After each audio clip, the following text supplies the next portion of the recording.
Hola, my name is Rivmar Beltran, a beauty pageant enthusiast. If you are new to my channel, please click subscribe and also click the notification button para updated kayo sa maganap sa hanash ko.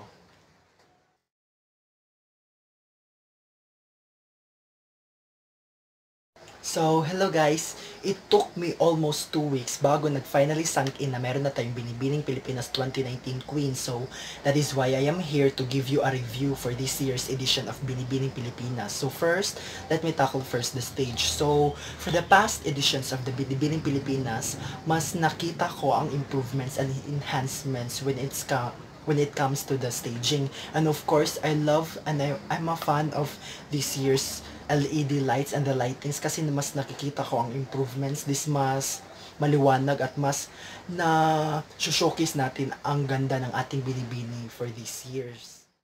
So the next is their production number. So paglabas pa lang ng mga cadet na may dalang Philippine flag, I'm a fan of it kasi mas na-showcase natin ang pagiging patriotic ng mga Filipinos. So ang lahat ng binibinis ay nagsuot ng whole white dress, then may thingy dito sa shoulders. So very unique, very Filipiniana. So I'm really happy and I'm very grateful and I'm also proud to be a Filipino while watching this production number. So when it comes to the introduction, mas dumagundong ang Araneta, yung nagpakilala na si Emma Tiglao from Pampanga, of course Bea Patricia Magtanong from Bataan, of course Talisay City, Cebu's Pride, Gazini Cristiana Ganados, dumagundong ang buong Araneta yung pag. So after their production and introduction of the Binibinis, nagpresent na ng mga minor awards. So humakot na agad si Vicky Marie Milagrosa Rush from Negros Occidental. Then later on, in-announced na ang top 25. So sino bang hindi naguluntang at naloka na hindi nakapasok si Julia Saubie na alam naman natin na very on point, amazing on all the Binibinis. Julia Saubie has the best communication skills. So what went wrong kaya kay Julia Saubie? I think in her physical aspects. So what do you think? Comment down below. Then of course Eileen De Vera na alam naman natin na she won Mutya ng Pilipinas. Then Sigrid Grace Flores na Walker.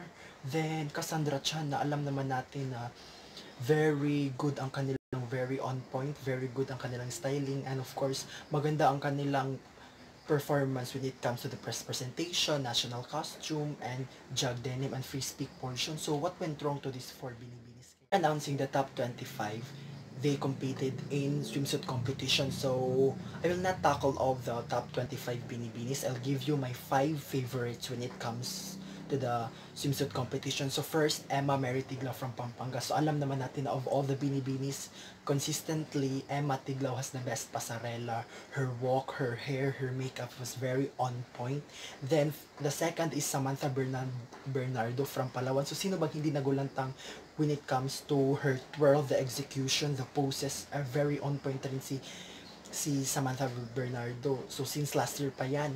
Then, the next is Gazini Cristiana Ganados of Talisay, Cebu. So, of course, when Gazini enters the stage, oh my god, she gave us the aura, the face of the Miss Universe. Then, the next is Maria Andrea Aya Abisamis from Lungsod ng Pasig. So, very bagay yung straight hair ni Aya, her proportion. I'm loving it. Then of course, the best in swimsuit is Bea Patricia Magtanong of Bataan. So, alam naman natin na kahinaan ni Bea Patricia Magtanong ang kanyang pasarela. But, during this coronation night, mas nag-improve naman ang kanyang pasarela. So, after they competed in swimsuit competition, they competed in long gown competition. So, here are my top 5 for the long gown competition. So, first, of course, Emma Mary Tiglao of Pampanga. Very iconic yung pose niya, yung may paganyan.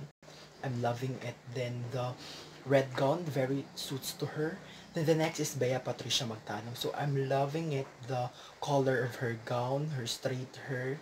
So gusto ko yung aura niyan yung during coronation night. Then the next is Maria Andrea Aya Abisamis. So sino bang hindi nagulantang naloka yung paghawi ng cape ni Andrea Aya Abisamis. Ang tang issue ko lang kay Aya nung long gown competition is sobrang bilis na niyang maglakad, but overall, ang ganda naman ng kanyang presentation. Then the next is Sorsogon. So, very iconic yung kanya ng.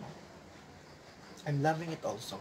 Then of course, Gazini Ganados never fails to amaze us when she enters the stage. Oh my god, she gave us a Miss Universe face. Look at her nana. My God. Competed in long gun competition and swimsuit competition. They cut the girls into top 15. So, I think perfect naman yung top 15. But, mas perfect if Jessary Dumaging can enter the top 15, of course, because napakaganda naman kanyang mga presentation when it comes to her long gun competition and swimsuit competition. But overall, I have no doubts naman for the top 15 for this year's edition of Binibining Pilipinas. So here are my favorite when it comes to the response to their questions. So of course, I have Emma Mary Tiglaw. I love the answers of Emma Tiglaw because very popular when it comes to the beauty pageants. Very broad ang kanyang answers. She tackles the as a reader and as a reporter. Then the next is Bataan. So alam naman natin na the question of Patch is hindi gaanong pang queenly, but she managed to what do you call this? She managed to give a popular answer. So alam naman natin yung pag-answer ni Patch very on point. So alam natin nagbabasa siya when it comes to Angelina Jolie because alam niya yung mga UN hunger. So iba talaga ang mga attorney. Kudos to Patch magtanong. So then of course Cebu's Pride, Samantha Ashley Lowe. So alam naman natin na I think ang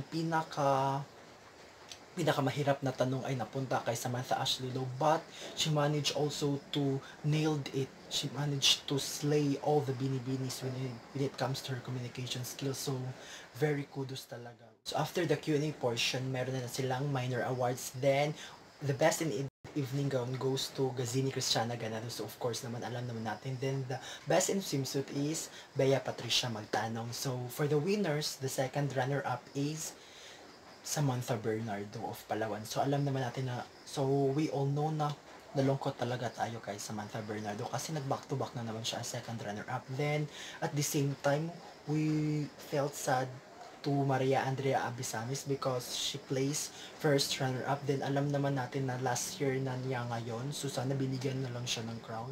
So, hail to our new queens. So here are new queens for this year's edition of Binibining Pilipinas. Binibining Pilipinas Globe, Laren May Bautista of Laguna. Binibining Pilipinas Grand International, Samantha Ashley Lowe of Cebu. Binibining Pilipinas Supranational, Gresham Said of Maguindanao. The first, I think she's the first Binibining Pilipinas queen na Muslim. Then of course, my forever sentimental favorite of mine, Emma Mary Tiglaw of Pampanga as Binibining Pilipinas Intercontinental. So I hope na mag back to back tayo. Then of course, Binibining Pilipinas International, Bea Patricia Magtanong. And of course, our new Binibining Pilipinas Universe, Gazini Cristiana Ganados of Talisay, Cebu. So, overall, I'm contented naman, but I still have high hopes na si Bea Patricia Magtanong yung talaga ang Miss Universe, but I have no doubts naman because alam naman na pinag-deliberate rin ni Madam. So, I think hindi naman niya ibibigay kay Gazini ang Miss Universe crown kung hindi niya ito magagampanan. So, for Emma Tiglaw naman, I think she deserves a higher placement for, I think, supranational because of course, she nailed it. She nailed the swimsuit competition and long gun and of course, the Q&A portion. So, I think mas better ang higher crown sa kanya.